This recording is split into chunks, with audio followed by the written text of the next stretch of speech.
In today's video, I'm going to teach you how to create budget via actual QuickBooks Online. By the end, you'll know how to build a budget, record your actuals, and run a clean report that shows exactly where you're ahead or behind plan.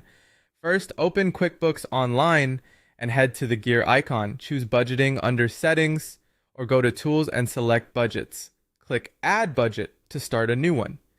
Give your budget a clear, descriptive name so you can find it later. Choose the correct fiscal year to match your company's settings and decide on the interval, monthly, quarterly, or yearly. Pick monthly if you want the most detail. If you need deeper insight by customer or project, turn on the option to subdivide. This is great for job tracking or departments. When that's set, click Next. Now enter the planned amounts for each income and expense account for every period in your interval. If your amounts repeat, save time by filling one month and copying it across. If you've modeled numbers in a spreadsheet, keep that open as a reference to avoid mistakes.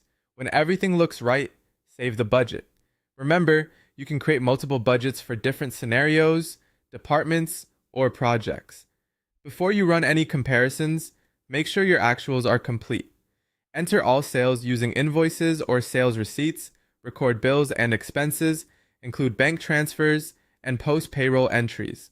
Only transactions dated within the budget period will show in the report, so double-check dates and that your bank feed entries are properly categorized. To see the comparison, go to Reports, then Standard, and choose Budget versus Actual. Select the budget you just created, set the fiscal year or date range like January through December, and choose how to display columns, month, quarter, or year. Matching this to your budget interval makes the report easier to read. Click Run Report. On the report, review each account alongside its budgeted amount, the actual amount recorded in QuickBooks, the variance, and, if enabled, the percent variance.